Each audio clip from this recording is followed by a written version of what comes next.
let me introduce the word fundamental unit of life. The word fundamental means basic. What is the basis of our life? In chapter reproduction of class 8, there was a word zygote. You must be familiar with that word only. Zygote is a single cell. This single cell divide and redivide, resulting into the formation of a complete new individual. A complete new life is originated from this single unit, and this single unit is termed as the cell. And today we are discussing about this cell in this chapter only, that this is the thing, this is the unit which is creating the life. Why it is called as unit? Because it is complete in itself. It means it can do anything. Even this single thing can be a complete individual also. I'll tell you later on how this single thing can be a complete individual. So in this chapter we are covering up definition of a cell, discovery of a cell, shape and size of the cell, and the parts of the cell. So first of all, what is cell? This is also a familiar word to you. Cell. As you have seen in a house is made up of rooms, and rooms, they have walls, and walls, they are made up of bricks. As a single brick, when so many bricks are joined together, they give rise to wall. When so many walls they stand, they give rise to a room. So from where, what is the basic unit for that very room to be created or a home to be created? Brick. In the same manner, this cell, it is giving the base of the life.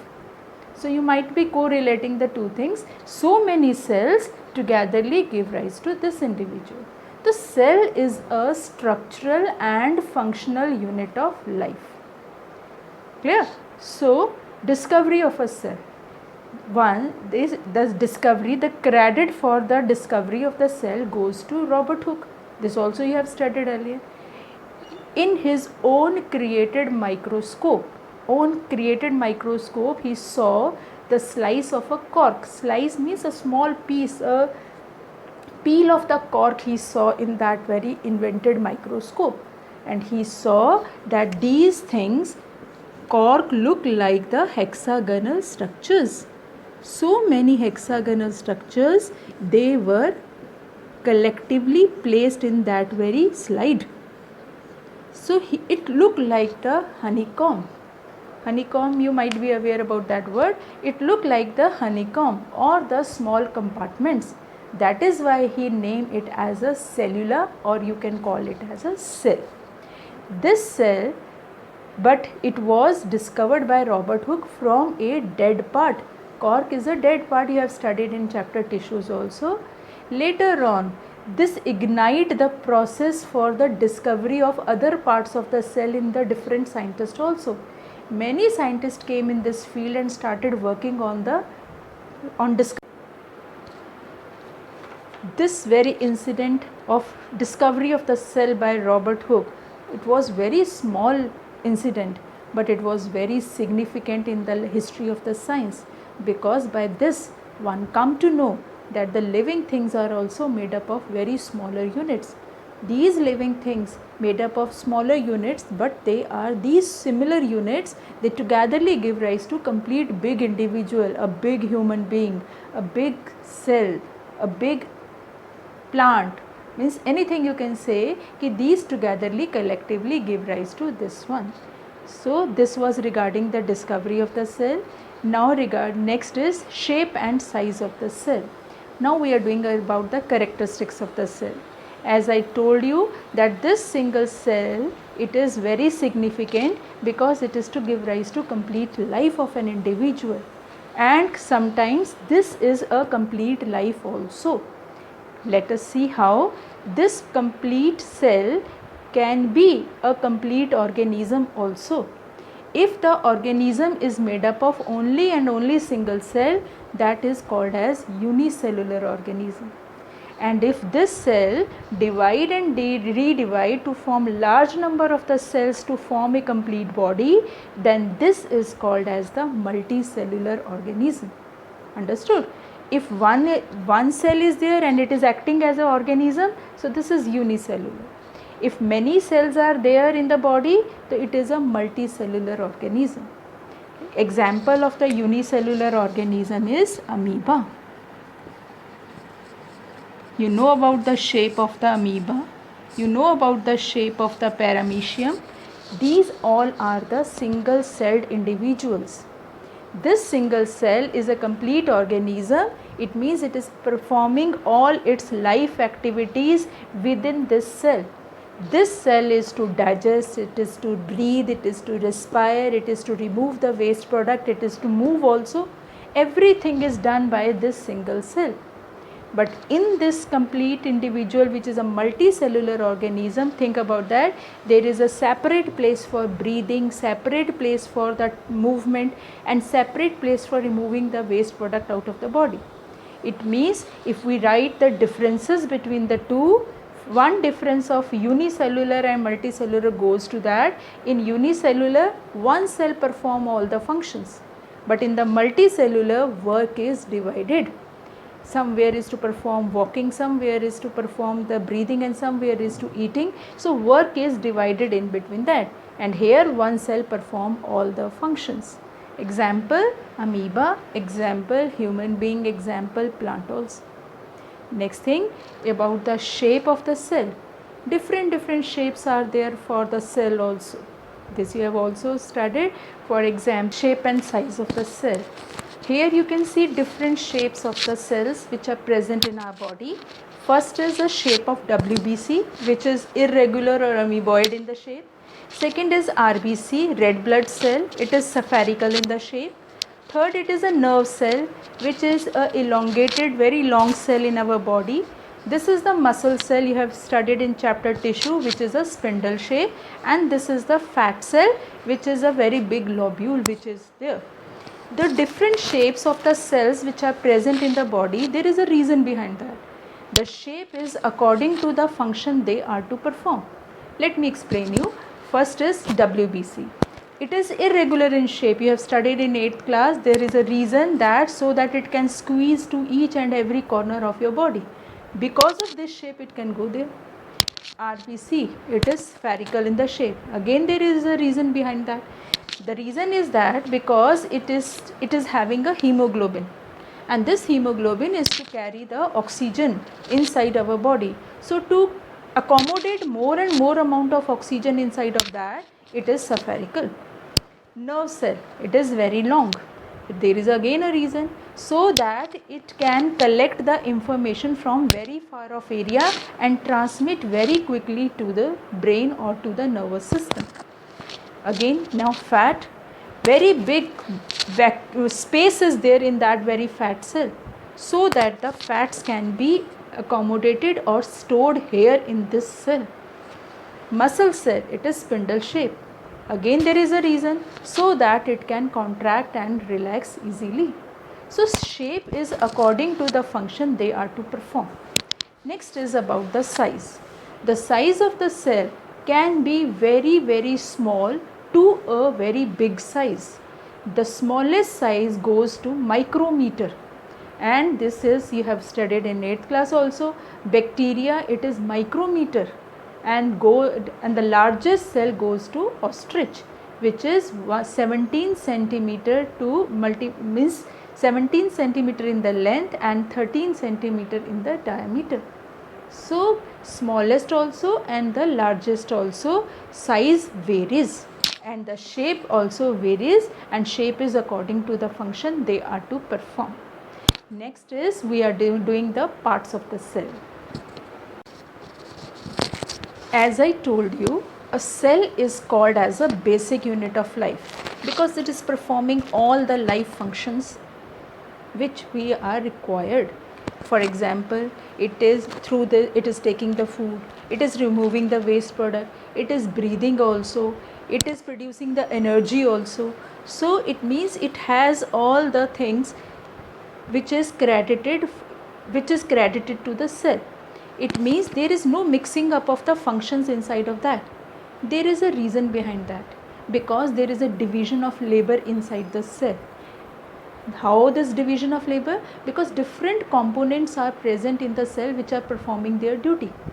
Like in your case, heart is pumping blood, stomach is digesting the food, and our lungs are meant for breathing also.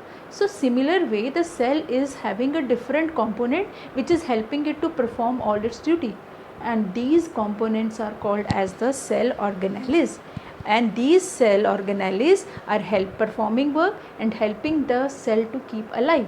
If the cell is alive, and this cell is responsible for the making our life possible. Now we are doing about the parts of the cell.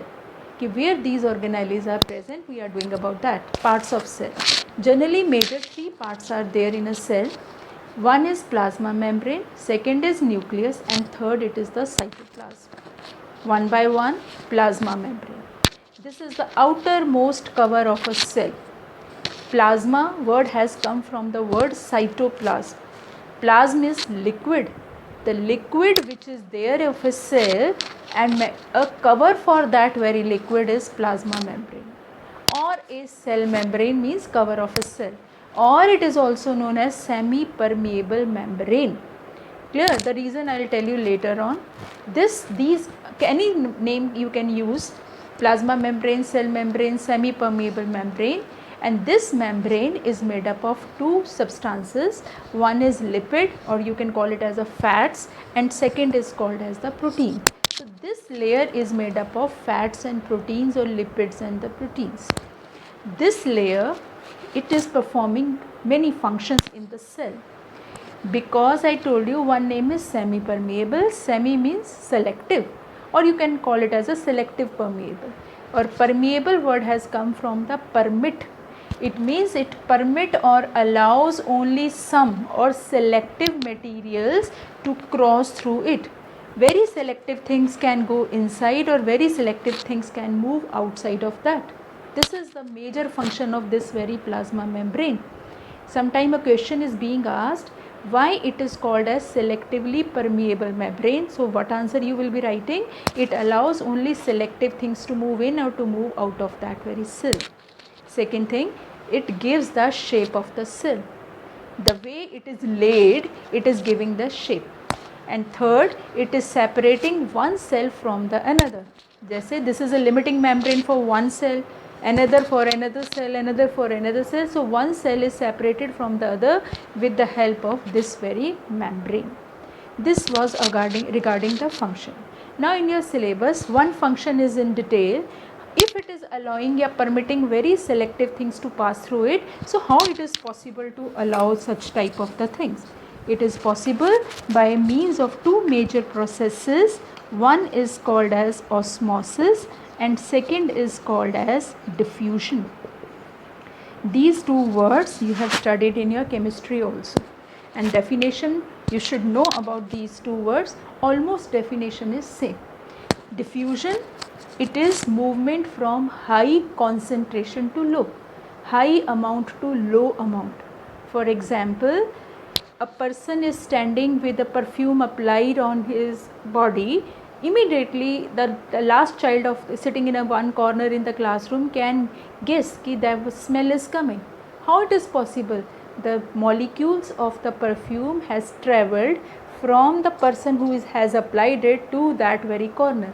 From high amount to the less amount, these molecules have travelled. This movement from high amount to low amount, high concentration to low concentration, it is called as diffusion. Then what is osmosis? Same is the thing. Osmosis is also a type of specialized diffusion. It is a special type of diffusion. Why it is special? Why? The reason is that this diffusion in the case of osmosis is through the membrane. It means one barrier has been applied to it. If this through the barrier, then this is called as osmosis. If no such barriers are there, a free flow entry is there, then it is called as the diffusion. So we were doing about the word movement across the membrane and the two phenomena which are helping it, diffusion and osmosis. As I told earlier that these two words you have read in chemistry. Again it's a repetition of those words only. Diffusion, osmosis. Diffusion Osmosis is a special type of diffusion. What's the difference in the two? It is again the movement from a region of high concentration to low concentration. I gave you the example of perfume. Again it is also the same movement of the substances from high concentration to low concentration, but through a barrier, through a permeable, semi-permeable membrane. It means one barrier is there. If the movement is going on, then it is osmosis. If no such barriers are there, a free flow of the things are going on, then it is diffusion. You see, in the case of the perfume, there is no barrier, only free flow of air is going on.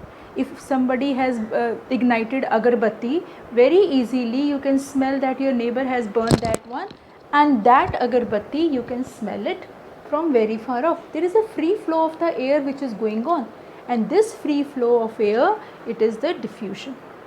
So, second point, it occurs in solids, liquids and gases. All these examples you have covered up in chemistry. It occurs only in the liquids.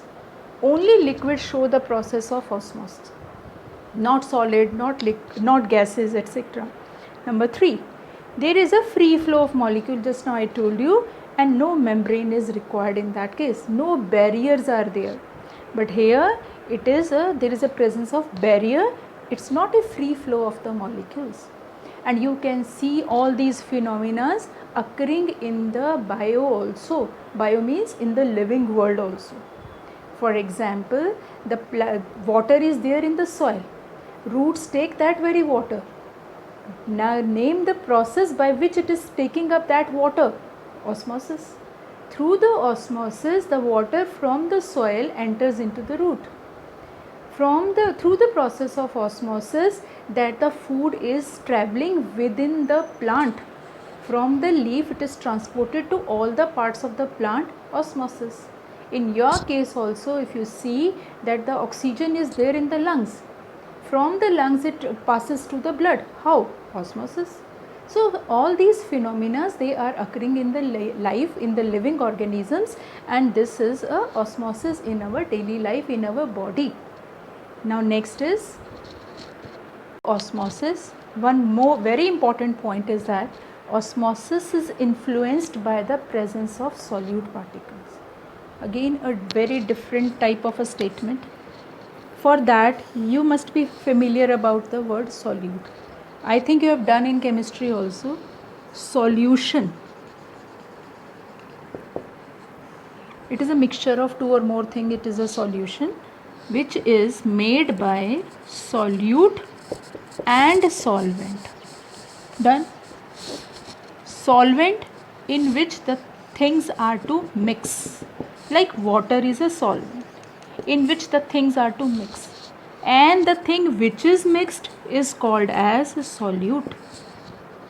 So osmosis is influenced by the presence of solute particles.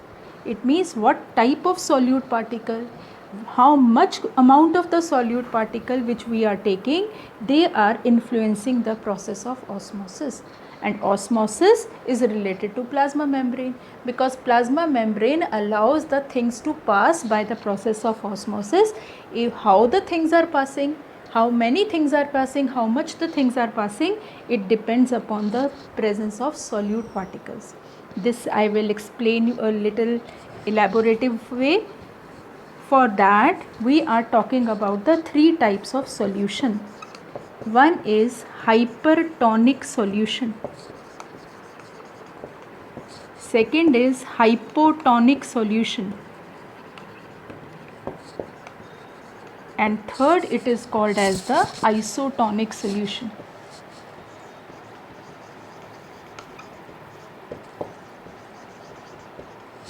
In these solutions, if we place any cell, living cell, so how the movement of the things are going on in that very way. What is a living cell? Let us take example, raisin. In Hindi it is called as kishmish. Raisin is the example of plant cell. You can perform this activity with the animal cell also. You can take an egg. Egg is example of animal cell. Either it is a plant cell or it is an animal cell, this plasma membrane is present in both. You know about that thing. So if plasma membrane is there, then naturally the things are passing in and things are passing out by the process of osmosis. This is also clear. But what we are observing here, if we are placing this plant cell or animal cell in these type of the solutions, will the things cross? Will they move in and out? And how the reaction would be possible? So now we are taking the type of the solutions, hypertonic, hypotonic and isotonic solution, to explain about the process of osmosis or the movement inside the cell, living cell. These three names are created on the basis of the amount of the solute. Solution, it means solute plus solvent. Solvent is, we have taken water, and the solute I am taking as a sugar. Now this word hyper means more. What more? Solute is more. It means sugar is more. Lekin we are to compare sugar more in compare to what? Sugar more in compare to this cell which we have put inside of that very liquid or beaker. This cell is having a less sugar as compared to outside. Here we are taking solution. Again see, the solutions are hyper, more, sugar more. Where sugar more? Outside sugar more in comparison to the cell which has been put into this beaker. Clear? Is if you chew kishmish, if you take this gulab jamun chashni, so you feel gulab jamun chashni is more sweeter as compared to this kishmish. It means which is having more amount of sugar? Chashni, not this raisin. So same type I have taken this. I will show that activity to you also. I have performed for you. So this chashni and this is the raisin. I have put raisin in that, and after few hours what would be the result, I will show that to you. Next is hypotonic solution. Again, a solution is a mixture of solute plus solvent. Solvent again water, and solute again sugar. Hypo means less. What less? Solute less. Means sugar is less.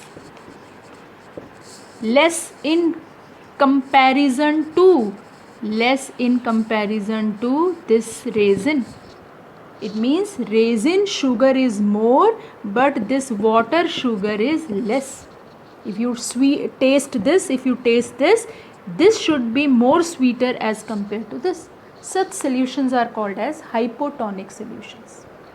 Last is isotonic solution. Again solution. Again it is a mixture of solute and solvent. But here the sugar which is put into this is having the same sweetness as compared to this raisin.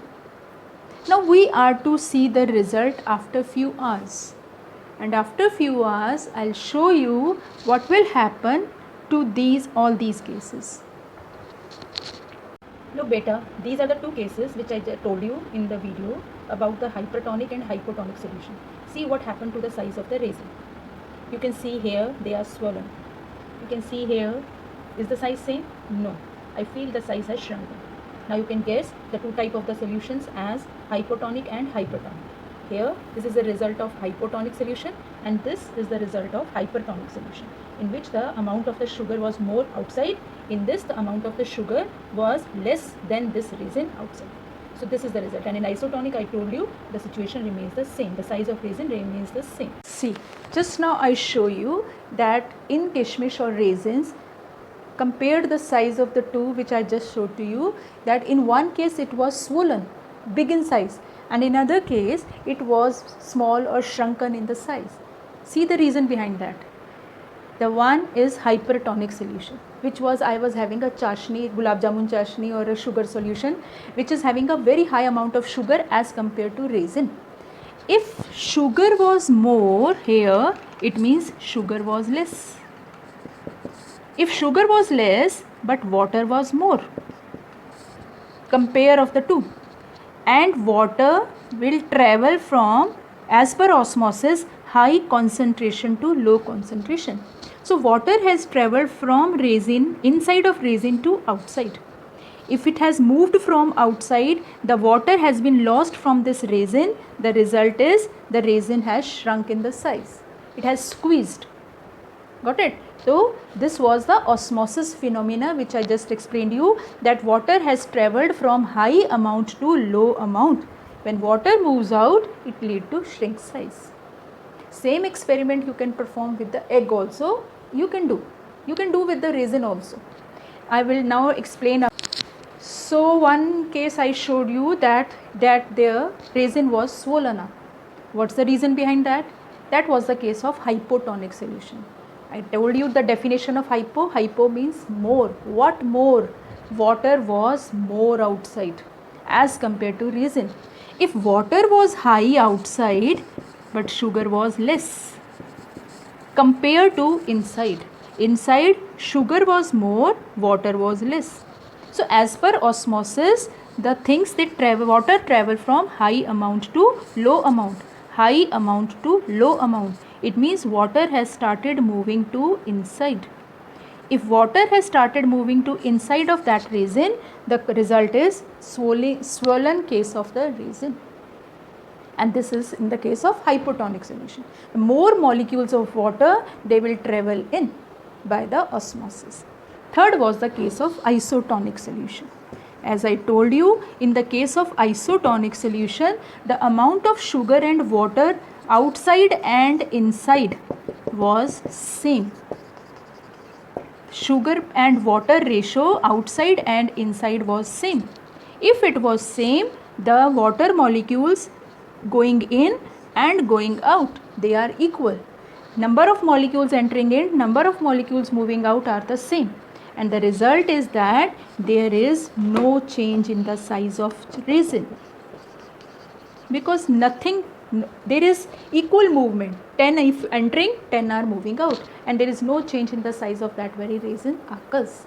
Clear? And this is a very important question of one word, of one mark. What happens to the resins when it is put in hypertonic, hypotonic or isotonic solutions, right?